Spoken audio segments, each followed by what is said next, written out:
המסעדה הקטנה הייתה עמוסה עד אפס מקום. תור בדלת, לקוחות מתלוננים, כיסאות נגררים על הרצפה, ובאמצע כל הכאוס, רק המנהלת עומדת לבד.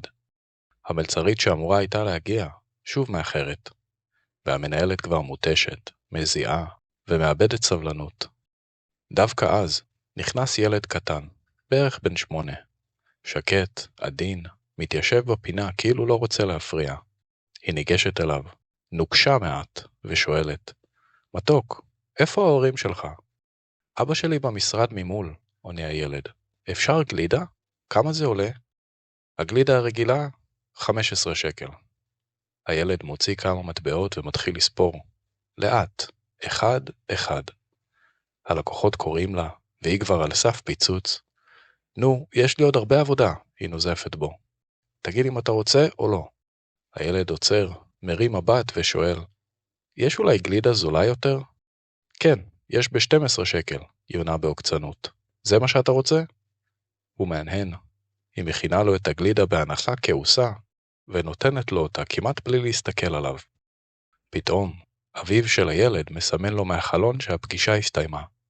הילד קם, לוקח את הגלידה ויוצא החוצה בשקט. המנהלת חוזרת לשולחן כדי לפנות אותו, ואז ננעצת במקום.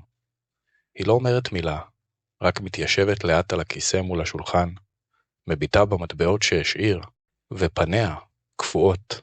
היא הניחה את היד על הפה, עיניה מתמלאות, ודמעה זולגת על לחיה. בדיוק אז הדלת נפתחה. המלצרית סוף סוף הגיעה, מתנצלת, ואז רואה את המנהלת יושבת מול השולחן. נראית כאילו העולם עצר. מה קרה? היא שאלה בדאגה. המנהלת מנסה להסדיר את נשימתה, ומספרת לה בקול רועד. היה פה ילד קטן, ביקש גלידה, אמרתי לו שזה עולה 15. הוא התחיל לספור כסף, ואני דיברתי אליו לא יפה. הוא שאל אם יש משהו זול יותר, אמרתי לו כן, יש ב-12. הוא לקח את הגלידה הזולה ויצא. המלצרית מצמצה. נו, אז מה? למה את בהלם כזה? המנהלת הסתובבה אליה, עיניה עדיין לחות. הוא השאיר את הכסף בשתי ערימות. ערימה אחת של 12 שקלים, לתשלום על הגלידה, והערימה שנייה של 3 שקלים. קולה נשבר. זה היה טיפ בשבילי. הוא בחר בגלידה הזולה לא כי לא היה לו, אלא כדי שיוכל להשאיר לי טיפ. ועוד אחרי שהתייחסתי אליו כמו אל מטרד. המסעדה הרועשת נדמתה לפתע כדוממת.